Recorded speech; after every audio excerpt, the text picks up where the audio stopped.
ഇത് വളരെ ഒരു ആസൂത്രിതമായ ഒരു കൊലപാതകമാണെന്നാണ് എനിക്ക് തോന്നുന്നത്. തീർത്തതാവാൻ ചാൻസ് ഉണ്ട്, എങ്ങനെയെന്നല്ലേ നമുക്ക് നോക്കാം. എന്തായാലും കുറച്ചധികം കാര്യങ്ങൾ സംസാരിക്കാനുണ്ട്. കോഴിക്കോട് പേരാമ്പ്രയിൽ സോന എന്ന് പറയുന്ന പെൺകുട്ടി കാറിന്റെ അകത്ത് വെച്ച് സ്വയം തീർന്നു മീൻസ് സ്വയം ജീവനൊടുക്കിയെന്നല്ല, തീർന്നു. കാറിൽ ഒരു അകത്ത് സ്ഫോടനം ഉണ്ടായി, ആ കുട്ടി തീർന്നു. ഗർഭിണിയായിരുന്നു. വളരെ ദുഃഖമുള്ള ഒരു വാർത്തയാണ്, സത്യം പറഞ്ഞാൽ നല്ല വിഷമമുള്ള ഒരു വാർത്തയാണ്. ആ ന്യൂസ് കേട്ടപ്പോഴും എന്തോ ഒരു ഗർഭിണിയായ പെൺകുട്ടി എന്തോ ഭയങ്കരമായിട്ടൊരു നമുക്ക് എന്നുള്ള രീതിയിലായിപ്പോയി. എന്നാൽ അതിനേക്കാളും ഒരു ദേഷ്യം ഉളവാക്കുന്ന ഒരു സാധനം കൂടി ഇപ്പോൾ ന്യൂസിൽ വരുന്നുണ്ട്. ഇത് തീർത്തതാവാനുള്ള പോസിബിലിറ്റി കൂടുതലാണെന്ന് പറഞ്ഞുകൊണ്ട് പ്രത്യേകിച്ച് സോനയുടെ ബന്ധുക്കളടക്കം അത് സംസാരിക്കുന്നുണ്ട്. അങ്ങനെ ആ ഒരു വാർത്തയും കൂടി കേട്ടപ്പോൾ ഒരു ഒരു ഒരു ഒരു കലിപ്പാണ്, സത്യം പറഞ്ഞ ഒരു ദേഷ്യം, കിട്ടിയടിച്ച് തീർക്കണമെന്നുള്ള ഒരു മൈൻഡൊക്കെയാണ് ഉള്ളിൽ വരുന്നത്. ഋതുലാൽ എന്നാണ് സോനയെ കല്യാണം കഴിച്ച അവൻ്റെ പേര്. ഈ കാറ് തീ പിടിക്കുന്ന സമയത്ത് സോന ബാക്ക് സീറ്റിൽ സീറ്റ് ബെൽറ്റ് ഇട്ട് കിടക്കുമായിരുന്നു. അതുപോലെ ഇവനായിരുന്നു ഡ്രൈവ് ചെയ്തുകൊണ്ടിരുന്നത്. എന്നാൽ ഇവൻ വെള്ളം അടിച്ചിട്ടുണ്ടായിരുന്നു എന്നുള്ളൊരു കേസും കൂടി പുറത്ത് വരുന്നുണ്ട്. പക്ഷേ തീ പിടിച്ച സമയത്ത് ഇവൻ ഓടി ഇറങ്ങി രക്ഷപ്പെട്ട അടുത്തുള്ള കനാലിലെങ്ങാണ്ട് ചാടി അവൻ രക്ഷപ്പെട്ടു. അവൻ്റെ 10-65% അവന് പൊള്ളിയിട്ടുണ്ട് എന്നാണ് പറയുന്നത്. അപ്പോൾ അവിടെ രണ്ട് പോസിബിലിറ്റി വന്നിട്ടുണ്ട്. ഒന്ന്, കുറേ ആൾക്കാർ പറയുന്നുണ്ട് അവളെ രക്ഷിക്കാതെ അവൻ നൈസായിട്ട് ചാടി ഓടി പോയി. അപ്പോൾ അവന് ഭാര്യയെടുത്ത് സ്നേഹമുണ്ടായിരുന്നെങ്കിൽ അവൻ രക്ഷിക്കത്തില്ലേ എന്നുള്ളൊരു ക്വസ്റ്റ്യൻ അവിടെ വരുന്നുണ്ട്. പക്ഷേ അവിടെ വേറെ ഒരു പോയിന്റ് ഉണ്ട്. ഒരു സമയത്ത് ഇതുപോലത്തെ എന്തെങ്കിലും പെട്ടെന്നൊരു അപകടം ഉണ്ടാകുന്ന സമയത്ത് നമ്മൾ പെട്ടെന്ന് ചിലപ്പോൾ കൂടെ നിൽക്കുന്ന ആരെയും കുറിച്ച് ചിന്തിക്കത്തില്ല, നമ്മൾ സ്വയമേ രക്ഷപ്പെടാൻ ശ്രമിക്കും. ആ സമയത്ത് നമ്മുടെ ബോഡി ഏത് രീതിയിൽ പ്രവർത്തിക്കുന്നു എന്ന് നമുക്ക് പറയാൻ പറ്റത്തില്ല. ഒരുപക്ഷെ നമ്മൾ അങ്ങനെ ശ്രമിക്കും. ചിലപ്പോൾ ചിലവരാണെങ്കിൽ സ്വന്തമായിട്ട് തീർന്നാലും കുഴപ്പമില്ല, കൂടെ നിൽക്കുന്ന ആളെ രക്ഷപ്പെടുത്തണം എന്നുള്ള മൈൻഡ് സെറ്റിൽ ചിലവരൊക്കെ നിൽക്കാറുണ്ട്. അത് ആ സമയം നമ്മൾ എന്ത് ചെയ്യുമെന്ന് നമ്മൾ ആ സമയത്ത് ആ സ്ഥലത്തൂടെ അതേ സിറ്റുവേഷനിൽ കടന്നു പോയാൽ മാത്രമേ നമുക്ക് അറിയാൻ പറ്റത്തുള്ളൂ. അതുകൊണ്ട് ആ ഒരു കേസ് മാത്രം പറഞ്ഞ് ഇവിടെ ഋതുലാലിനെ കുറ്റക്കാരനാക്കാൻ നമുക്ക് പറ്റത്തില്ല. പിന്നെ ഇവൻ 65% പൊള്ളിയതുകൊണ്ട് ഓക്കെ, അവനും മീൻസ് ഒരുമിച്ച് അവർ തീരാൻ ശ്രമിച്ചതായിരിക്കാം, മേ ബി മീൻസ് അവളെ തീർത്തുകൊണ്ട് അവൻ തീരാൻ ശ്രമിച്ചതായിരിക്കും. അങ്ങനത്തെ പല രീതിയിലുള്ള ക്വസ്റ്റ്യൻസും പല രീതിയിലുള്ള അഭിപ്രായങ്ങൾ ആൾക്കാർ പറയുന്നുണ്ട്. അതായത് ഇപ്പോൾ ഈ പറയുന്ന ഋതുലാലിന് മറ്റൊരു പെൺകുട്ടിയെ ഇഷ്ടമാണ്, ഗൾഫിലങ്ങാണ്ട് വേറൊരു പെൺകുട്ടിയെ ഇഷ്ടമാണ്. അപ്പോൾ ഇവളെ നൈസായിട്ട് ഒഴിവാക്കാൻ ശ്രമിക്കുന്നുണ്ട് എന്നുള്ളൊരു ന്യൂസ് വരുന്നുണ്ട്. അങ്ങനെ പല കാര്യങ്ങളും വരുന്നുണ്ട്. പിന്നെ ഇവർ പ്രേമിച്ചാണ് കല്യാണം കഴിച്ചതെന്ന് പറയുന്നുണ്ട്. ആ സ്ഥിതിക്ക് ഇവളെ ഒഴിവാക്കിയിട്ട് വേറെ കെട്ടാൻ ശ്രമിച്ചിട്ടുണ്ടെങ്കിൽ അത് തൊട്ടിത്തനമെന്ന് ഞാൻ ഒരു പോയിന്റിൽ പറയും. കാരണം പ്രഗ്നൻ്റ് ആണ്, ഓൾറെഡി ഇവള് പ്രഗ്നൻ്റ് ആണ്. ആ സ്ഥിതിക്ക് ഇവളെ ഒഴിവാക്കിയിട്ട് വേറെ ഒരു സെറ്റപ്പ് ഉണ്ടാക്കാൻ വേണ്ടിയിട്ട് പോയിട്ടുണ്ടെങ്കിൽ തെറ്റാണ്. പിന്നെ ഇനി ഈ ഋതുലാൽ ഇവളെ വേണ്ട എന്നൊക്കെ പറഞ്ഞ് ഒഴിവാക്കാൻ പലതവണ ശ്രമിക്കുകയും ഇവളടുത്ത് തുറന്നു പറയുകയും ചെയ്തിട്ട് ഇവൾ വീണ്ടും പിന്നാലെ പോയിട്ടുണ്ടെങ്കിൽ ഈ സോന ചെയ്തിട്ടുള്ളത് തെറ്റെന്നേ ഞാൻ പറയത്തുള്ളൂ. എൻ്റെ ഒരു ഒപ്പീനിയൻ, എൻ്റെ ഒരു കാഴ്ചപ്പാട് വെച്ചിട്ട് നമ്മളെ ഒരാൾ വേണ്ടെന്ന് പറഞ്ഞു കഴിഞ്ഞാൽ പിന്നെ നമ്മൾ അങ്ങോട്ട് പോകാതിരിക്കുക. നമ്മൾ ഒരാൾക്ക് വേണ്ടെങ്കിൽ പിന്നെ നമ്മൾ എന്തിനാണ് അങ്ങോട്ട് പോകുന്നത്? അല്ലെങ്കിൽ പിന്നെ എന്താണ് നമുക്ക് അവിടെ നിന്ന് കിട്ടാനുള്ളത്? നമ്മളെ ഇഷ്ടമില്ലാത്ത, നമ്മളടുത്ത് സ്നേഹമില്ലാത്ത ഒരാളടുത്ത് പോയിട്ട് പിടിച്ചു വാങ്ങാനുള്ളതല്ല ഒരിക്കലും സ്നേഹം. അതുകൊണ്ട് ഒരാൾ നമ്മളെ വേണ്ടെന്ന് പറഞ്ഞു കഴിഞ്ഞാൽ പിന്നെ അങ്ങോട്ട് പോകാതിരിക്കുക എന്നതാണ് നമ്മുടെ ക്വാളിറ്റി. എന്തായാലും സോന എന്ന് പറയുന്ന പെൺകുട്ടിയുടെ ഈ ഒരു മരണം വളരെ ദുഃഖിപ്പിക്കുന്ന ഒരു കാര്യം തന്നെയാണ്. വയറ്റിലൊരു കുട്ടിയും ഉണ്ടായിരുന്നു, അത് അതിനേക്കാൾ ഏറെ ദുഃഖിപ്പിക്കുന്ന ഒരു കാര്യം. പക്ഷേ ഈ ഋതുലാൽ എന്ന് പറയുന്നവൻ പ്ലാൻ ചെയ്തിട്ടുള്ള ഒരു സാധനമാണിതെങ്കിൽ, സോനയെ തീർത്തതാണെങ്കിൽ ഈ കടയാടി മോനെ വെറുതെ വിടാൻ പാടില്ല. അത് എഴുതി വെച്ചോ, അവനെ വെറുതെ വിടല്. ഇതുപോലത്തെമാർക്ക് ആപ്പോ ശിക്ഷയും കൊടുത്ത് കുറച്ച് ദിവസം കഴിയുമ്പോൾ മറ്റേ പരോളിന് ഇറക്കി വിടുന്ന പരിപാടി പാടില്ല. ഇതുപോലത്തെ നാറികളെ ശിക്ഷിക്കണം മാക്സിമം. അവൻ ചെയ്തിട്ടുണ്ടെങ്കിൽ അവനെ ചോദ്യം ചെയ്യണം, അറസ്റ്റ് ചെയ്ത് തന്നെ ചോദ്യം ചെയ്യണം. കാരണം ഇവിടെ എന്തോ ദുരൂഹതയുണ്ട്. പ്രത്യേകിച്ച് ഫോറൻസിക് ചെക്ക് ചെയ്ത സമയത്ത് ഈ എൻജിൻ സൈഡിൽ നിന്ന് പ്രശ്നമില്ല, അതുപോലെ തന്നെ ഫ്യൂവൽ ടാങ്കിൻ്റെ അവിടെ നിന്നും പ്രശ്നമില്ല, ബാക്കിൽ നിന്നും ഫ്രണ്ടിൽ നിന്നും ഒരു ലീക്കേജോ കാര്യങ്ങളോ ഒരു പ്രശ്നവും ഇല്ല. പിന്നെ എവിടെ നിന്നാണ് ഈ തീ ഉണ്ടായത്? ഏത് രീതിയിലാണ് ഈ തീ പടർന്ന് പിടിച്ചത്? അതൊരു ദുരൂഹ ക്വസ്റ്റ്യൻ മാർക്കായിട്ട് തന്നെയാണ് നിൽക്കുന്നത്. അങ്ങനെ വെറുതെ ഒരു തീ കയറി പിടിക്കത്തില്ല. ഒന്നുകിൽ നേരത്തെ പ്ലാൻ ചെയ്ത് സെറ്റ് ചെയ്ത് എന്തോ ചെയ്തിട്ടുണ്ട്, അല്ലെങ്കിൽ പെട്രോൾ ടാങ്കിൻ്റെ അതുപോലെ തിരി എടുത്തിട്ടുക. അതാരെയും കൊണ്ട് ചെയ്യിപ്പിച്ചോ ഒന്നും അറിയത്തില്ല. എന്താണ് ഇതിന്റെ പിന്നിൽ സംഭവിച്ചിട്ടുള്ളത് നമുക്ക് ഒരു രീതിയിൽ മനസ്സിലാക്കാൻ ഇപ്പം നിലവിൽ പറ്റുന്നില്ല. എന്തായാലും കൂടുതൽ അപ്ഡേഷൻസ് ഉണ്ടാവും. എന്തായാലും ലേറ്റസ്റ്റ് ആയിട്ട് നമുക്കുള്ള കുറച്ച് കാര്യങ്ങൾ ഒന്ന് ചെക്ക് ചെയ്യാം. കോഴിക്കോട് പേരാമ്പ്രയിൽ കാറു കത്തി ഗർഭിണി മരിച്ച സംഭവത്തിൽ ദുരൂഹത ആരോപിക്കുകയാണ് ബന്ധുക്കൾ. കാറിന്റെ പിൻസീറ്റിലാണ് സോന ഇരുന്നത്. കാറിന്റെ പിൻവശം മാത്രമാണ് കത്തിയത്. ഭർത്തൃ വീട്ടിൽ പ്രശ്നങ്ങൾ ഉണ്ടായിരുന്നതായി സോന പറഞ്ഞിരുന്നുവെന്നും കുടുംബം ബിഗ് ടിവിയോട് അതായത് ഫ്രണ്ടിലായിരുന്നു സോന ഇരിക്കേണ്ടത്, അല്ലെ? ഭാര്യയും ഭർത്താവുമായിട്ട് പോകുന്ന സമയത്ത് ഫ്രണ്ടിലായിരുന്നു സോന ഇരിക്കേണ്ടത്. പക്ഷെ സോന അൺഫോർച്ചുനേറ്റ്ലി ബാക്കിലാണ് ഇരുന്നത്, പുറകിലാണ് ഇരുന്നത്. അതും സീറ്റ് ബെൽറ്റ് ഇട്ട് കിടക്കുമായിരുന്നു. അങ്ങനെ കിടക്കാൻ തക്കി മാത്രം ക്ഷീണം ഈ സോനയ്ക്ക് ഉണ്ടായിരുന്നെങ്കിൽ എന്താണ് റീസൺ? എന്തെങ്കിലും കലക്കി കൊടുത്തോ? അറിയില്ല. ഓക്കെ, അതുപോലെ തന്നെ പിൻസീറ്റിൽ നിന്നാണ് തീ പിടിച്ചത്. എവിടെ നിന്നാണ് തീ പിടിച്ചത്, എന്ത് ഇതിലാണ് തീ എന്ന് പറയുന്ന സാധനം അവിടെ ഉണ്ടായെന്ന് ഇപ്പോഴും ക്വസ്റ്റ്യൻ മാർക്കാണ്, ചോദ്യചിഹ്നമാണ്. അത് ഇതുവരെ തെളിഞ്ഞിട്ടില്ല. പിന്നെ ഈ പറയുന്ന റിതൽ ആയിട്ട് സോനയ്ക്ക് പ്രശ്നങ്ങൾ ഉണ്ടായിരുന്നു എന്നുള്ളൊരു കാര്യം ഐ തിങ്ക് ഈ പറഞ്ഞ നേരത്തെ പെണ്ണ് കേസ് തന്നെയാണ്. അവന് വേറൊരു അഫയർ, അതിനെ തുടർന്നുള്ള പ്രശ്നങ്ങളും കാര്യങ്ങളും ആ കുടുംബത്തിൽ അടിയും വഴക്കുകളൊക്കെ ഉണ്ടായിരുന്നു. അപ്പൊ അത് സോനയുടെ വീട്ടുകാരടുത്തും പറഞ്ഞിട്ടുണ്ടായിരുന്നു. അതുകൊണ്ട് തന്നെയാണ് സോനയുടെ വീട്ടുകാർ ആരോപിക്കുന്നത് ഇവൻ ചെയ്തതാണ്, അല്ലെങ്കിൽ ഇതിൽ എന്തോ ദുരൂഹതയുണ്ട് എന്ന് അവർ സൂചിപ്പിക്കുന്നു. എന്തായാലും ബാക്കി ന്യൂസ് കേൾക്കാം. ദിവസങ്ങളുണ്ട്. അന്ന് രാത്രി വീട്ടിൽ വന്നപ്പം പറഞ്ഞിരുന്നു, അതും പറഞ്ഞാണ് ഒരു അവിടേക്ക് പോയത്. ഷോർട്ട് കട്ട് ഉണ്ടെങ്കിൽ തന്നെ മുന്നിൽ അത് വരേണ്ടത്, ബാക്കിൽ അങ്ങനെ ഒരു ഇത് വരേണ്ട ആവശ്യമില്ല. ബാക്കിൽ നിന്ന് തീ ഇങ്ങനെ വന്നിട്ട് പെട്ടെന്നാണ് ഒരു ഭൂകമ്പം പോലെ ഉണ്ടാകുന്നത്. നാട്ടുകാർക്കായാലും സംശയമുണ്ട്, എല്ലാവർക്കും സംശയമുണ്ട്. മുന്നിൽ സീറ്റ് ഉണ്ടായിട്ട് പുറകിൽ ഇരുന്ന് എന്താണെന്നുള്ളത് അത് നമുക്കൊരു പിടുത്തം കിട്ടുന്നില്ല. പോലീസ് അന്വേഷിക്കണം, അത് മേലധികാരിൽ തന്നെ അന്വേഷിക്കണം. ഇതിപ്പോ ഒരിക്കലും നടക്കാൻ പാടില്ലാത്ത രീതിയിൽ, അല്ലെങ്കിൽ നടക്കാൻ സാധ്യതയില്ലാത്ത രീതിയിലാണ് ആ തീപിടുത്തം സംഭവിച്ചിട്ടുള്ളത്. അത് ഒരിക്കലും കാറിന്റെ പിൻസീറ്റിൽ നിന്ന് ഇങ്ങനെ തീ ഉണ്ടാവത്തില്ല. നമ്മൾ വണ്ടികളൊക്കെ ഓടിക്കുന്നത് തന്നെയാണ്. കണ്ട വണ്ടികൾ ഇപ്പൊ തീ പിടിക്കാൻ ചാൻസ് ഉള്ള വണ്ടികൾ, പുകഞ്ഞിട്ടുള്ള വണ്ടികൾ വരെ നമ്മൾ ഓടിച്ചിട്ടുണ്ട്. അപ്പൊ നമുക്കറിയാം. അതുകൊണ്ട് ഈ ബാക്കിലൊന്നും ഇങ്ങനെ പെട്ടെന്ന് തീ പിടിച്ച് കയറാനുള്ള പോസിബിലിറ്റി വളരെയധികം കുറവാണ്. അങ്ങനെ ഉണ്ടെങ്കിൽ ഈ ഫ്യൂൽ ടാങ്കിൽ എന്തെങ്കിലും വിഷയം വരണം, അതും ഇല്ല. അപ്പൊ എവിടെ നിന്നാണ് ഈ തീ ബാക്ക് സീറ്റിൽ മാത്രം ഉണ്ടായത്? അതും സോന ഇന്നേ ദിവസം ബാക്കിൽ ഇരിക്കുന്നു, പ്രത്യേകിച്ച് ഫ്രണ്ടിൽ ഇരുത്താത്തതാണോ? അവളെടുത്ത് പറഞ്ഞാണ്, എടി നീ ഇന്ന് ബാക്കിൽ ഇരിക്കെന്ന് പറഞ്ഞാൽ അവളെ മനഃപൂർവ്വം അവിടെ ഇരുത്തിയതാണോ ഈ ഭർത്താവ് എന്ന് പറയുന്നവൻ? അങ്ങനെ കുറെ അധികം ക്വസ്റ്റ്യൻസ് അവിടെ ബാക്കിയാവുന്നു. എന്തായാലും ഒരു ദുരൂഹതയുണ്ട്. പിന്നെ ഈ പറഞ്ഞതുപോലെ അവൻ പെട്ടെന്ന് ഇറങ്ങി ഓടി. അവൻ ഇറങ്ങി ഓടിയത് കൊണ്ടും അവൻ ഉരുണ്ട കനാലിൽ വീഴുന്ന അവനെ സേഫ് ആക്കിയത് കൊണ്ടും അവൻ കുറ്റക്കാരനാവണമെന്നില്ല. അതിന്റെ റീസൺ ഞാൻ നേരത്തെ പറഞ്ഞതുപോലെ നമ്മൾ ആ സമയത്ത് എന്താണ് ചെയ്യുന്നത് നമുക്ക് പറയാൻ പറ്റത്തില്ല. പിന്നെ അത്യാവശ്യം സ്നേഹമുള്ള ഒരു ഭർത്താവാണെങ്കിൽ ഭാര്യയെ രക്ഷിക്കാൻ നോക്കും. ഇവൻ അത് അവിടെ ട്രൈ ചെയ്തിട്ടില്ല, അതും വേറൊരു റീസൺ ആണ്. എങ്കിലും പറഞ്ഞെന്നേ ഉള്ളൂ. ഈ പറയുന്ന പോലെ പുകയൊക്കെ പെട്ടെന്ന് കയറി വരുമ്പോൾ നമ്മുടെ കണ്ണൊക്കെ നീറി നമ്മൾ പെട്ടെന്ന് സ്വയം രക്ഷപ്പെടാൻ ശ്രമിക്കും. അതും ഒരു പോസിബിലിറ്റിയാണ്. എങ്കിലും അവിടെ എവിടെയോ ഒരു വശപ്പശക്കുണ്ട്. പിന്നെ ഇവന് വേറൊരു ബന്ധമുണ്ട്. ഇവൻ വേണ്ടെന്ന് പറഞ്ഞിട്ട് ഇവൾ അവന്റെ പിന്നാലെ പോയെന്നും അതിനെ തുടർന്ന് അവള് ഇവനുമായിട്ട് പ്രശ്നങ്ങളുണ്ടെന്നും ഒക്കെ ഉള്ള കാര്യങ്ങളൊക്കെയാണ് പുറത്തു വരുന്നത്. എന്തായാലും ദുരൂഹതയുണ്ട്. ഇവനെ പിടിച്ച് 2 ചാമ്പ് ചോദ്യം ചെയ്യണം. ചോദ്യം ചെയ്യുമ്പം തത്ത പറയുന്ന പോലെ പറയും എന്താണ് ഇതിന്റെ പിന്നിലെ സംഭവം എന്ന്. ആശാ നൈസായിട്ട് ഇതൊരു നാച്ചുറൽ ഡിസാസ്റ്റർ ഉണ്ടായതുപോലെ ഇതങ്ങ് സർവമായ എന്ന് പറഞ്ഞ് സംഭവിച്ച ഒരു സംഭവമാക്കി ക്രിയേറ്റ് ചെയ്ത് എടുത്ത ഒരു തീപിടുത്തമാണോ എന്ന് സംശയിക്കേണ്ടിയിരിക്കുന്നു. എന്തായാലും അവനെ പിടിച്ചൊന്ന് ചാമ്പി കഴിഞ്ഞാൽ കാര്യങ്ങൾ മണിമണിയായിട്ട് പുറത്തു വരും. പിൻസീറ്റ് മാത്രമായി കത്തിയതാണോ കത്തിച്ചതാണോ ആ ഒരു സംശയമാണല്ലോ കുടുംബം ചോദിക്കുന്നത്. സുപ്രഭാതം സുജയ പാർവതി. അതായത് കുടുംബത്തിന്റെ സംശയം അങ്ങനെ തന്നെയാണ്. ഭർത്തൃവീട്ടിൽ പ്രശ്നങ്ങൾ ഉണ്ടായിരുന്നു എന്ന് യുവതിയുടെ അമ്മാവനും അടുത്ത ബന്ധുക്കളും ഒക്കെ പറയുന്ന പ്രതികരണമാണ് നമ്മളിപ്പോൾ കേട്ടത്. അതെ, അടുത്ത ബന്ധുക്കളും ഒക്കെ ടീമുകൾ പറയുന്നുണ്ട് ഭർത്താവുമായിട്ട് ഈ സോനയ്ക്ക് പ്രശ്നങ്ങൾ ഉണ്ടായിരുന്നു എന്ന്. ഇനി മറ്റേ പുറത്തുള്ള പെൺകുട്ടിയെ സ്വന്തമാക്കാൻ വേണ്ടി നാട്ടിലുള്ള ഭാര്യയെ തീർത്ത ഭർത്താവാണോ എന്ന് എനിക്കൊരു സംശയമുണ്ട്. എനിക്കങ്ങനെ തോന്നി. നമുക്കെല്ലാം സംശയത്തിൽ നിർത്താൻ ഇപ്പം പറ്റത്തുള്ളൂ. പലപ്പോഴും നമ്മൾ ഇതുപോലത്തെ കേസ് സംസാരിക്കുന്ന സമയത്തും പലരും നമ്മൾ തെറി വിളിക്കാറുണ്ട്. പക്ഷെ നമ്മൾ ഉന്നയിക്കുന്ന സംശയങ്ങൾ പിന്നെ സത്യമായാണ് പതിവ്. അതുകൊണ്ട് ഇതൊരു സംശയത്തിൽ തന്നെ നിൽക്കട്ടെ. കൂടുതൽ അങ്ങോട്ട് സമയം കഴിയുമ്പോൾ നമുക്ക് ഉറപ്പിക്കാം. അതുവരെ നിൽക്കട്ടെ. ചോദിക്കുന്നത് മുൻ സീറ്റിൽ സ്ഥലം ഉണ്ടായിരുന്നിട്ടും എന്തുകൊണ്ടാണ് പുറകു സീറ്റിൽ ഇരുന്നത് എന്നതാണ്. ഇരിക്കുകയായിരുന്നില്ല, കിടന്ന നിലയിൽ, അതായത് സീറ്റ് ബെൽറ്റ് ഇട്ട് കിടന്ന നിലയിലായിരുന്നു പുറകു സീറ്റിൽ സോന ഉണ്ടായിരുന്നത് എന്നാണ് പറയുന്നത്. മാത്രവുമല്ല ഈ കാർ കത്തിയതിനു ശേഷവും പുറകു സീറ്റിൽ നിന്ന് യാതൊരു ശബ്ദവും കേൾക്കുന്നുണ്ടായിരുന്നില്ല എന്നും ഇവർ പറയുന്നുണ്ട്. ഒരു പക്ഷേ ഈ പറഞ്ഞതുപോലെ സോന കിടക്കുമായിരുന്നു. കിടക്കാൻ വേണ്ടിയിട്ട് എന്തെങ്കിലും മയങ്ങാനായിട്ടുള്ളത് എന്തെങ്കിലും സോനയ്ക്ക് നൽകിയോ? അതും ഒരു ചോദ്യമാണ്. മയങ്ങാനായിട്ട് എന്തെങ്കിലും സോനയ്ക്ക് നൽകി സോന മയങ്ങി കിടന്നതിന് ശേഷം തീ പിടിക്കുമ്പോൾ അറ്റ്ലീസ്റ്റ് അവള് പെട്ടെന്ന് ആ ഒരു മയക്കത്തിൽ നിന്നും ഞെട്ടിയണീറ്റ് ഓടാനുള്ള ശക്തി ഇല്ലാതാക്കിയതാണോ? ഓടി പുറത്തിറങ്ങി രക്ഷപ്പെടാതിരിക്കാനുള്ള എന്തെങ്കിലും ചെയ്തതാണോ സോനയിൽ മേല്? അതും ഒരു ഇതായിട്ട് നിൽക്കുകയാണ്, ക്വസ്റ്റ്യൻ മാർക്കായിട്ട്. അതും അങ്ങനെ ഒരു സംഭവം പറയാണ്. പ്രത്യേകിച്ച് ഗർഭിണിയാണ്. ആ സ്ഥിതിക്ക് ഫ്രണ്ട് സീറ്റിലിരുന്ന് വരുന്നതായിരുന്നു കുറച്ചുകൂടി ബെറ്റർ അല്ലേ?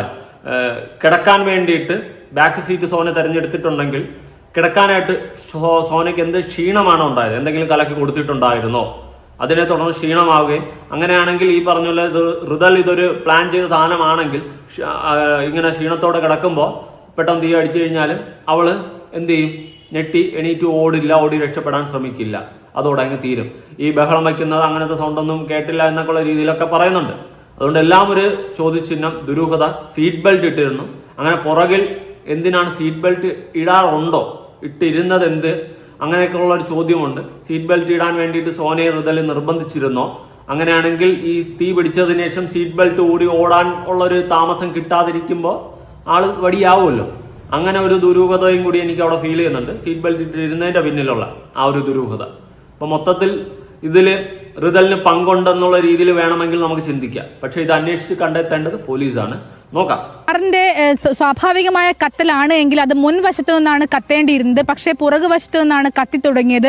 മാത്രവുമല്ല വലിയൊരു സ്ഫോടന ശബ്ദം കേട്ടു എന്നും ബന്ധുക്കൾ പറയുന്നുണ്ട്. നാട്ടുകാരും അത് ആവർത്തിക്കുന്നുമുണ്ട്. ഏതായാലും സമഗ്രമായ അന്വേഷണം ഈ വിഷയത്തിൽ വേണം. ഭർത്താവിന്റെ വീട്ടിൽ ചില പ്രശ്നങ്ങൾ ഉണ്ടായിരുന്നു, ഇവരുടേത് പ്രണയവിവാഹമായിരുന്നു, അതുമായി ബന്ധപ്പെട്ടൊക്കെ ചില പ്രശ്നങ്ങൾ ഉണ്ടായിരുന്നു എന്നൊക്കെയാണ് പറയുന്നത്. മദ്യപിച്ചാണ് ഇന്നലെ രജിൻലാല് സോനയെ കൂട്ടാൻ വേണ്ടി വീട്ടിലേക്ക് എത്തിയത് എന്നും പറയുന്നുണ്ട്. ഏതായാലും ഡിവൈഎസ്പി അടങ്ങുന്ന സംഘത്തിന്റെ നേതൃത്വത്തിൽ തന്നെ അന്വേഷണം വേണമെന്നാണ് ഇവർ ബന്ധുക്കളുടെ. അതായത് മദ്യവെച്ചിട്ടാണ് ഇവൻ വീട്ടിൽ വന്നിട്ട്, അതായത് റിജിൻലാല് വീട്ടിൽ വന്നിട്ട് സോനയെ വിളിച്ചുകൊണ്ട് പോയത്. ഈ മദ്യവെച്ചിട്ട് വന്ന് വിളിച്ചുകൊണ്ട് പോകുന്നത് അവിടെ ഒരു വിഷയം എന്ന് വെച്ച് കഴിഞ്ഞാൽ, മദ്യവെക്കുമ്പോൾ കുറച്ചുകൂടി ധൈര്യം കോൺഫിഡൻസും കിട്ടും. നമ്മളൊരു ക്രൈം ചെയ്യാൻ പോകുന്നു അല്ലെങ്കിൽ എന്തെങ്കിലും ഒരു കുറ്റം ചെയ്യാൻ പോകുന്ന സമയത്ത് നമ്മൾ മദ്യവെച്ച് കഴിഞ്ഞാൽ കുറച്ചുകൂടി ധൈര്യം കിട്ടും. പണ്ട് അഫാന്റെ കേസ് ഓർമ്മയുണ്ടോ? അവൻ മദ്യപിച്ചിരുന്നു, ബാറി കയറി 2 എണ്ണം അടിച്ചിട്ടാണ് അവൻ പോയത്. അടിച്ചു കഴിഞ്ഞാൽ അത്യാവശ്യം ധൈര്യവും കോൺഫിഡൻസും കിട്ടും. അതുകൊണ്ട് തന്നെ മദ്യപിച്ചിട്ട് ഇങ്ങനെ ഒരു പോക്ക് പോകുമ്പോൾ, എന്തെങ്കിലും ഒരു ക്രൈം ചെയ്യാൻ വേണ്ടിയിട്ട് പോകുമ്പോൾ കുറച്ചുകൂടി ധൈര്യവും കോൺഫിഡൻസും കിട്ടും. അതുകൊണ്ട് ഇത് തക്കതായ രീതിയിൽ അന്വേഷിക്കണം. എന്തോ ഒരു നല്ല ദുരൂഹതയുണ്ട്. വണ്ടിയിൽ തീ പിടിച്ചാലും ഒരു 90% ചാൻസ് ഈ പറയുന്ന പോലെ ഫ്രണ്ടിൽ നിന്ന് തീ പിടിക്കാനാണ്. ഇനി ഫ്രണ്ടിൽ നിന്ന് തീ പിടിച്ചില്ലെങ്കിൽ ബാക്കിൽ നിന്ന് ഫ്യൂവലിന്റെ ടാങ്കിന്റെ എന്തെങ്കിലുമൊക്കെ ലീക്ക് വേണം. അതൊന്നുമില്ല. ഫോറൻസിക്കിന്റെ പരിശോധനയിൽ അതൊന്നുമില്ല. ആ സ്ഥിതിക്ക് എവിടെ നിന്ന് ആകാശത്ത് ഉൾക്കൊല്ലം പൊട്ടി വീഴുന്ന കാറിൻ്റെ അകത്തില്ലല്ലോ. അപ്പൊ അത് നല്ലൊരു ദുരൂഹതയാണ്. പ്രത്യേകിച്ച് ആ പെൺകുട്ടി സോന സീറ്റ് ബെൽറ്റ് ഇട്ടിരുന്നു, മയങ്ങിയിരുന്നു, ഇങ്ങനെ കുറെ ചോദ്യങ്ങൾ അവിടെ ബാക്കിയാവുന്നു. ഇതെല്ലാം ആക്കിയതാണോ, മയക്കിയതാണോ, ബാക്കിൽ മനഃപൂർവ്വം ഇരുത്തിയിട്ട് അതും സീറ്റ് ബെൽറ്റ് ഇടിയിച്ചതാണോ? ഇങ്ങനെയുള്ള കുറെ ക്വസ്റ്റ്യൻസ് അവിടെ ബാക്കിയാവുന്നു. ഇതിൽ എൻ്റെ ഊഹം ശരിയാണെങ്കിൽ റിജിൻലാലിന് അത്യാവശ്യം പങ്കുണ്ട്. അതെന്തായാലും അന്വേഷിച്ച് കണ്ടെത്തുക. നമ്മുടെ ഒരു ഊഹാപോഹം മാത്രമാണ് ഇവിടെ പറഞ്ഞത്. കോഴിക്കോട് പേരാമ്പ്ര ചെറുവണ്ണൂരിൽ ഓടിക്കൊണ്ടിരുന്ന കാറിന് തീ പിടിച്ച് ഗർഭിണി മരിച്ച സംഭവത്തിൽ അപകട കാരണം ഷോർട്ട് സർക്യൂട്ട് അല്ലെന്ന് പ്രാഥമിക നിഗമനം. കാറിനുള്ളിലെ വയറിങ്ങിനും ഇന്ധന ടാങ്കിങ്ങിനും തകരാറുകളില്ലെന്ന് മോട്ടോർ വാഹന വകുപ്പും ഫോറൻസിക് വിദഗ്ധരും നടത്തിയ പരിശോധനയിൽ കണ്ടെത്തി. അത് കേട്ടല്ലോ, ഫോറൻസിക് പരിശോധനയിൽ ഈ കണ്ടെത്തിയ കാര്യം എന്ന് വെച്ച് കഴിഞ്ഞാൽ ഈ തീ പിടിക്കാൻ ചാൻസ് കുറവാണ് ഈ പിടിച്ച രീതിയിൽ. അതാണ് ഇപ്പം മനസ്സിലാക്കാൻ സാധിക്കുന്ന ഒരു കാര്യം. അതുകൊണ്ട് തന്നെ റിജിൻലാലെ മോന് കുറച്ചൊന്ന് വെള്ളം കുടിക്കേണ്ടി വരും മിക്കവാറും. എന്താണ് കാറിന് തീ പിടിക്കാനുള്ള കാരണം എന്നതിൽ ഒരു വ്യക്തത വന്നിട്ടില്ല അല്ലേ? തീർച്ചയായിട്ടും റജീന, അക്കാര്യത്തിലൊരു വ്യക്തത വന്നിട്ടില്ല. വെള്ളിയാഴ്ച രാത്രിയാണ് അപകടമുണ്ടാകുന്നത്. കക്കറമുക്ക് സ്വദേശിയായ സോനയാണ് മരിച്ചത്. 7 മാസം ഗർഭിണിയായിരുന്നു സോന. ആശുപത്രിയിൽ നിന്ന് മടങ്ങി വരുമ്പോഴാണ് ഇത്തരത്തിലുള്ള അപകടമുണ്ടാകുന്നതും കാർ ഓടിച്ചിരുന്ന ഭർത്താവ് റിജിന് ഗുരുതരമായി പൊള്ളലേൽക്കുകയും ചെയ്തിരുന്നു. റിജിനും പൊള്ളലേറ്റിരുന്നു. അത് സ്വാഭാവികം. കാരണം അവന് പൊള്ളലേറ്റില്ലെങ്കിൽ അവൻ കൊന്നതാണെന്ന് അല്ലെങ്കിൽ തീർത്തതാണെന്നുള്ള കാര്യം കൺഫേം ആക്കുമല്ലോ, അവനൊന്നും പറ്റിയില്ലെങ്കിൽ. മറ്റത് അവനും ചെറുതായിട്ടൊക്കെ എന്തെങ്കിലും പറ്റിയിട്ട് നൈസായിട്ട് അതിന് വേണ്ടിയിട്ട് ഒരു ധൈര്യത്തിന് വേണ്ടിയിട്ട് 2 എണ്ണം അടിച്ചതാണെങ്കിലും അറിയില്ല. ആ ഒരു ധൈര്യം കിട്ടാൻ വേണ്ടിയിട്ട് 2 എണ്ണം അടിച്ചുകൊണ്ട് മനഃപൂർവ്വം ഇവളെ വിളിച്ചുകൊണ്ട് പോയതാണെങ്കിലോ. പിന്നെ ഞാനൊരു കാര്യം പറയാം, 2 എണ്ണം അടിച്ചവൻ്റെ കൂടെ ഈ നാട്ടുകാർക്ക് മീൻസ് കുടുംബക്കാർക്ക് അറിയാം ആയിരുന്നു അവൻ 2 എണ്ണം അടിച്ചുകൊണ്ടാണ് വന്നതെന്നാണല്ലോ പറഞ്ഞത്. ആ സ്ഥിതിക്ക് 2 എണ്ണം അടിച്ചുകൊണ്ട് വന്നവൻ്റെ കൂടെ ഗർഭിണിയായ ഒരു സ്ത്രീയെ ഈ വീട്ടുകാരെന്തിനു വിട്ടു? അതൊരു ചോദ്യമാണ്. വീട്ടുകാർക്കൊന്ന് നോക്കിക്കൂടെ? വീട്ടുകാർക്ക് ആ പെൺകുട്ടിയെ വിടാതെ ഇരുന്നൂടെ? ഇനി എല്ലാം അവൻ്റെ തലയിൽ മാത്രം കടിക്കും. വീട്ടുകാരെല്ലാം പെർഫെക്റ്റ്, ഞാൻ പറഞ്ഞാൽ കൂടിപ്പോവും. അവൻ്റെയൊക്കെ കൂടെ തുറന്നടിച്ച് വിട്ടിട്ട് അവസാനം വെള്ളം അടിച്ചുകൊണ്ട് വന്നതാണെന്ന് അറിയാം. വീണ്ടും അവൻ്റെ കൂടെയൊക്കെ പോയി ആ പെൺകുട്ടി തീർന്ന് കഷ്ടം, പരമ കഷ്ടം. സംഭവത്തിലാണ് നിർണായക കണ്ടെത്തൽ ഇപ്പോൾ അന്വേഷണ സംഘം കണ്ടെത്തിയിരിക്കുന്നത്. അപകട കാരണം ഷോർട്ട് സർക്യൂട്ട് അല്ല എന്നാണ് അന്വേഷണ സംഘത്തിന്റെ പ്രാഥമിക നിഗമനം. പിന്നെ എങ്ങനെയാണ് ഈ അപകടം ഉണ്ടായത് എന്നാണ് ഇനി കണ്ടെത്തേണ്ടത്. നിലവിൽ ഇന്ധന ടാങ്കിനും അതുപോലെ തന്നെ കാറിനുള്ളിലെ വയറിങ്ങിനും യാതൊരു തകരാറില്ല എന്നും കണ്ടെത്തിയിട്ടുണ്ട്. അതുപോലെ തന്നെ കാറിന് പിന്നിൽ നിന്നാണ് ഇത്തരത്തിൽ തീ പിടിച്ചത് എന്നാണ് ഫോറൻസിക് സംഘവും കണ്ടെത്തിയിരിക്കുന്നത്. അതുകൊണ്ട് തന്നെ ഇനി എങ്ങനെയാണ് ഈ അപകടം ഉണ്ടായത് എന്ന കാര്യത്തിൽ ഒരു വ്യക്തത വരേണ്ടിയിരിക്കുന്നു. ഷോർട്ട് സർക്യൂട്ട് ഇല്ല, ഇന്ധന ടാങ്കിന് തകരാറില്ല, ഒരു പ്രശ്നമില്ല. പിന്നെ എവിടെ നിന്നാണ് തീ വന്നത്? മോളിൽ നിന്ന് വന്ന് വീഴുന്നതായിരിക്കും. എന്തായാലും റിജിൻലാലെ നിന്നെ പിടിച്ച് 2 ഇടി ഇടിച്ചു കഴിഞ്ഞാൽ കാര്യങ്ങൾ മണിമണിയായിട്ട് പുറത്തു പോകും. എന്തായാലും നിനക്ക് ഓൾറെഡി വേറൊരു റിലേഷൻ പുറത്തുണ്ടെന്നുള്ളൊരു കാര്യം, അതിനെ തുടർന്നിട്ട് ഇവളെ വേണ്ട എന്നുള്ളൊരു സംഭവം ഒക്കെ കൂടി കാൽക്കുലേറ്റ് ചെയ്ത് കണക്കാക്കി കൂട്ടിയെടുക്കുമ്പോൾ മനഃപൂർവ്വമല്ലാത്ത നരകത്തിൽ വരൂല എങ്കിലും ഞാൻ പറയുന്നത് ഏത് ആരും അറിയാതെ നാച്ചുറലി ഒരു സംഭവം സംഭവിച്ച ഒരു ആക്സിഡന്റലി സംഭവിച്ച സാധനമാണെന്ന് പറഞ്ഞും കൊണ്ട് വരുത്തി തീർത്ത് അവളെയും തീർത്ത് കുറച്ച് പൊള്ളലും ഞാൻ ഏറ്റി വാങ്ങിയിട്ട് കുറച്ച് ദിവസം ആ ഹോസ്പിറ്റലിൽ കിടന്ന് ഞാനൊന്ന് റിക്കവറായിട്ട് നേരെ അടുത്ത് പുറത്ത് പോയിട്ട് മറ്റവളുമായിട്ട് സുഖമായിട്ട് ജീവിക്കാൻ വേണ്ടിയിട്ടുള്ള പ്ലാനിങ് ആയിരുന്നു. അങ്ങനെ ആയിരുന്നെങ്കിൽ മോൻ ഈ പ്ലാനിങ് ഒക്കെ എവിടെ നിന്ന് പഠിച്ച് നല്ല എമൗണ്ട് പ്ലാനിങ്. ഫ്രണ്ടിൽ നിന്നും തീ വന്നിട്ടില്ല, ബാക്കിൽ നിന്ന് ഇന്ധനത്തിൽ നിന്നും തീ വന്നിട്ടില്ല, വയറെങ്കിലും പ്രശ്നമില്ല. ഇത് പിന്നെ നീ എവിടെ നിന്ന് ആവാഹിച്ചെടുത്താടെ തീ? മെജീഷ്യൻ വല്ലതുമാണ് അങ്ങനെ നീ ചെയ്തിട്ടുണ്ടെങ്കിലേ, അല്ലെങ്കിൽ കുഴപ്പമില്ലടാ മുത്തേ. അല്ലെങ്കിൽ തീ എവിടെ നിന്ന് വന്നെന്നും എങ്ങനെ വണ്ടിക്കകത്ത് തീ പിടിച്ചെന്നും തെളിയിക്കണം. ഞാൻ ആദ്യം വിചാരിച്ചു ഇനി ഇലക്ട്രിക് കാർ വല്ലതായിരിക്കും പൊട്ടിത്തെറിച്ചായിരിക്കും. നോക്കിയപ്പോൾ അതല്ല. പിന്നെ ഏത് വകയിലാണ് തീ വന്നത്? സൂക്ഷിക്കണം. റിജിൻ ലാൽ ഒരു മാസമാണ്. അതിനായി കാറിനുള്ളിലെ കൂടുതൽ സാമ്പിളുകൾ ഫോറൻസിക് സംഘം ശേഖരിച്ചിട്ടുണ്ട്. ഇതിന്റെ റിപ്പോർട്ട് വന്നാൽ മാത്രമേ ഇനി എന്താണ് ഈ അപകടത്തിന്റെ കാരണം എന്ന് കൃത്യമായി മനസ്സിലാക്കാൻ കഴിയുള്ളൂ. ഈ ഒരു ശബ്ദം, ഈ അപകടം ഉണ്ടായ സമയത്ത് ഒരു വലിയൊരു സ്ഫോടന ശബ്ദം കേട്ടിരുന്നു. അങ്ങനെയാണ് നാട്ടുകാർ ഈ സ്ഥലത്തേക്ക് ഓടി എത്തുന്നതും. അപ്പോൾ ഈ അഡീഷണൽ ആയിട്ട് വല്ല പെട്രോളും മറ്റോ ഈ കാറിൽ കരുതിയിരുന്നോ എന്നടക്കം ഇനിയും കണ്ടെത്തേണ്ടതുണ്ട്. നിലവിൽ അത്തരത്തിലൊരു സാധ്യത അന്വേഷണ സംഘത്തിന്റെ ഭാഗത്തില്ല. ഇനി വല്ല പുറത്തിനി ഇതിൽ എന്തെങ്കിലും ദുരൂഹതയുണ്ടോ എന്നും അന്വേഷിക്കേണ്ടതുണ്ട്. അത്തരത്തിലാണ് ഇപ്പോൾ പോലീസിന്റെ അന്വേഷണം നീങ്ങുന്നതും. എന്തായാലും കൂടുതൽ പരിശോധനാ ഫലം വരേണ്ടിയിരിക്കുന്നു. വെള്ളിയാഴ്ച രാത്രി 9 മണിയോടുകൂടിയാണ് ഈ അപകടം ഉണ്ടാകുന്നത്.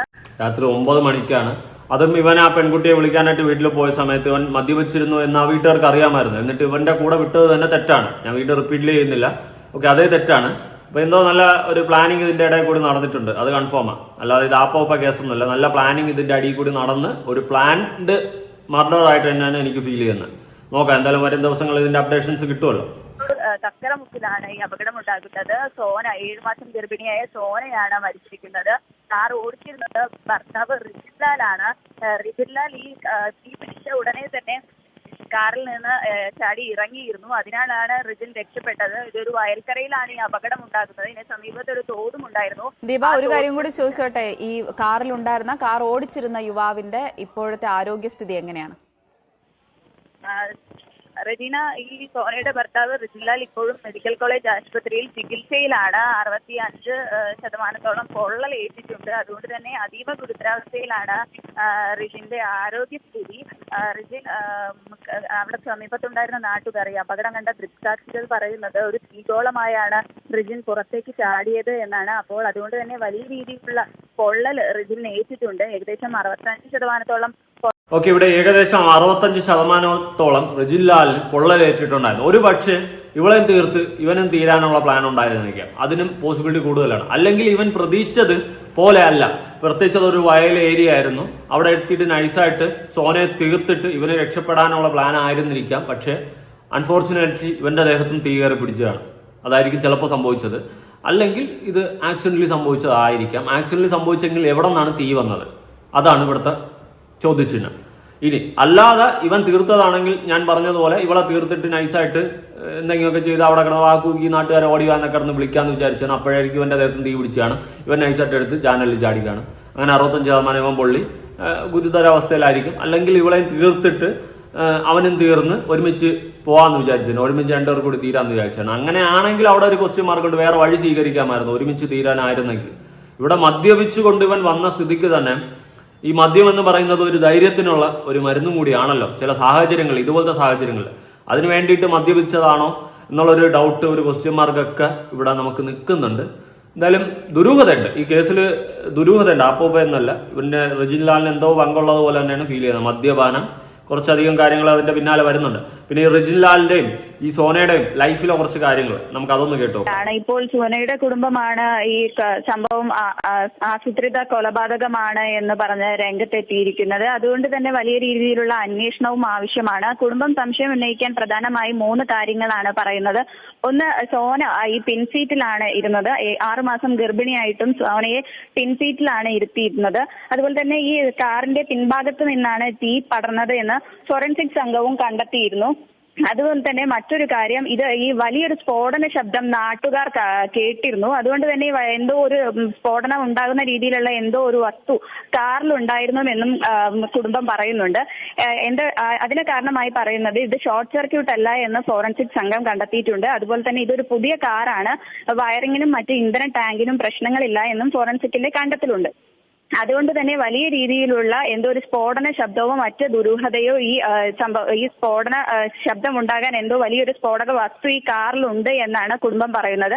ഒരുപക്ഷെ ഇത് ഒരു ആസൂത്രിത കൊലപാതകം തന്നെയാകുമെന്നാണ് പറയുന്നത്. അതിന് പ്രധാന കാരണമായി പറയുന്നത് ഈ സോണയുടെയും റിജിൻസിന്റെയും കല്യാണം ഒരു രജിസ്റ്റർ മാരേജ് ആയിരുന്നു. കുടുംബങ്ങൾ തമ്മിൽ യാതൊരു തരത്തിലുള്ള യോജിപ്പും ഈ കല്യാണത്തിനോട് ഉണ്ടായിരുന്നില്ല. ഈ സോനയും റിജിൻലാലും വളരെ 3 വർഷത്തിലധികമായി പ്രണയത്തിലായിരുന്നു. അതിനുശേഷമാണ് കല്യാണം കഴിക്കുന്നത്. അതിന് കാരണമായി പറയുന്നത് ഇങ്ങനെയാണ്: ഈ റിജിൻലാൽ ഗൾഫിൽ പോയതിനു ശേഷം മറ്റൊരു യുവതിയുമായി ഈ റിജിൻലാലിന്റെ കല്യാണം ഉറപ്പിച്ചിരുന്നു. ഇതറിഞ്ഞ് സോന ഒരു ആത്മഹത്യാ ശ്രമം നടത്തിയിരുന്നു. വടകര റെയിൽപാളത്തിൽ ആത്മഹത്യ ചെയ്യാനായി എത്തിയപ്പോൾ പോലീസാണ് സോനയെ രക്ഷപ്പെടുത്തുന്നത്.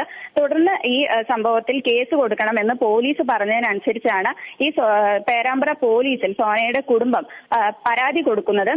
അത് കേസായതിനെ തുടർന്നാണ് ഈ സോനയുമായി വീണ്ടും ഈ റിജിൻലാൽ അടുക്കുന്നതും ഇതൊരു രജിസ്റ്റർ മാരേജിലേക്ക് എത്തുന്നതും. റിജിൻലാൽ ഈ കേസ് ഒഴിവാക്കണമെന്ന് പലപ്പോഴായി ഈ സോനയോട് പറയുകയും അതിന് നിർബന്ധത്തിന് വഴങ്ങി സോന കേസ് ഒഴിവാക്കുകയും കുടുംബങ്ങൾ അറിയാതെ രജിസ്റ്റർ മാരേജ് ചെയ്യുകയുമായിരുന്നു. അങ്ങനെ തുടർന്ന് പിന്നീട് ഈ റിജിൻലാൽ ഗൾഫിലേക്ക് പോവുകയും തിരിച്ചെത്തി സോന 7 മാസം ഗർഭിണിയാവുകയും ചെയ്തു. പക്ഷെ ഈ വീട്ടിൽ സോന ഗർഭിണിയായതിനു ശേഷം ഈ സോനയെ ചെറുവണ്ണൂരിലെ വീട്ടിലെത്തിച്ചെങ്കിലും പിന്നീട് ഈ റിജിൻലാൽ തിരിഞ്ഞു നോക്കുകയോ കാര്യങ്ങൾ അന്വേഷിക്കുകയോ ചെയ്തില്ല എന്നും കുടുംബം ആരോപിക്കുന്നുണ്ട്. ഇത്തരത്തിലുള്ള ഈ കാരണങ്ങളാണ് ഇതൊരു ആസൂത്രിത കൊലപാതകമായിരിക്കാം എന്നുള്ള ഒരു നിഗമനത്തിലേക്ക് കുടുംബം എത്തുന്നത്. കേട്ടല്ലോ, ഞാൻ പറഞ്ഞല്ല, കുടുംബം പറഞ്ഞാണ്. അതായത് സോനയെ ഇവൻ ഒഴിവാക്കാൻ ശ്രമിച്ചു. അപ്പോൾ സോന കേസ് കൊടുത്തു. അപ്പോൾ നൈസായിട്ട് ഇവൻ അവളെ ഒന്ന് സോപ്പിട്ട് ഒതുക്കി പറഞ്ഞ് മെഴുകി എടുത്തിട്ട് നൈസായിട്ട് അവളെ ഗർഭിണിയാക്കിയിട്ട് ഇവൻ നൈസായിട്ട് ആ കേസ് അവളെ കൊണ്ട് പിൻവലിക്കുകയും ചെയ്തു. അതിനുശേഷം രജിസ്റ്റർ മാരേജും ചെയ്തു. ഇവൻ നൈസായിട്ട് അവളെ വീട്ടിലും ആക്കിയിട്ട് ഇവൻ നൈസായിട്ട് മുങ്ങി. ഇവന് വേറെ സെറ്റപ്പ്, അവൻ അങ്ങ് മുങ്ങി. എന്നിട്ട് ഇവളെ തിരിഞ്ഞു പോലും നോക്കാതെ ഇട്ടുന്നു. വീണ്ടും ഇവള് പ്രശ്നങ്ങൾ ഉണ്ടായി കാണും, എന്തെങ്കിലുമൊക്കെ ചെയ്യുമെന്ന് പറഞ്ഞാണ് ചെയ്യാൻ ശ്രമിച്ചിരുന്നു. അങ്ങനെ പല പ്രശ്നങ്ങളും ഉണ്ടാക്കി. ഇനി ഇത് ഇവന്റെ തലയിൽ വിഷയമാകുമെന്ന് ചിന്തിച്ച റിജിൻലാൽ നാട്ടിൽ വന്നിട്ട് നൈസായിട്ട് ഇവളെയും കൊണ്ടുപോയിട്ട് ഒരു സംഭവം, ഒരു ആക്സിഡന്റിൽ ഉണ്ടായതെന്ന് പറഞ്ഞ് ക്രിയേറ്റ് ചെയ്യാൻ വേണ്ടിയിട്ട് കാറിന്റെ അകത്ത് എന്തെങ്കിലും ഒരു സ്ഫോടക വസ്തു തിരിച്ചറിയാൻ പോലും പറ്റാത്ത, അല്ലെങ്കിൽ ഫോറൻസിക്കിന് പോലും കണ്ടെത്താൻ പറ്റാത്ത എന്തെങ്കിലും ഒരു സാധനം യൂസ് ചെയ്ത് അവിടെ ഒരു സംഭവം സൃഷ്ടിച്ച് തീപിടുത്തം ഉണ്ടാക്കി വിഷയമാക്കിയതല്ല എന്ന് നമുക്ക് ഉറപ്പിക്കാൻ പറ്റത്തില്ല. അതുകൊണ്ട് ആവാനും ചാൻസ് ഉണ്ട്. എന്തായാലും റിജിൻലാൽ എന്ന് പറയുന്ന ഇവനെ പിടിച്ചിട്ട് 5-6 ഇടി കൊടുക്കണം. അത് ഇടി കൊടുക്കണമെന്ന് പറഞ്ഞു കഴിഞ്ഞാൽ ഇതിപ്പം അവൻ ചെയ്താലും ഇല്ലെങ്കിലും അവൻ ഇടി കൊടുക്കണം. കാരണം ഈ പെണ്ണിനെ അവൻ ചതിച്ചു, അതിനുള്ള ഇടി അവന് കിട്ടണം. ആ ഇടിയെങ്കിലും കൊടുത്തിട്ട് ആ കൂട്ടത്തിൽ ഇതിനെയും കൂടി തെളിയിക്കുക. അതുകൊണ്ട് അവനെ അറസ്റ്റ് ചെയ്യുന്നതിൽ ഒരു തെറ്റും എനിക്ക് ഫീൽ ചെയ്യുന്നില്ല.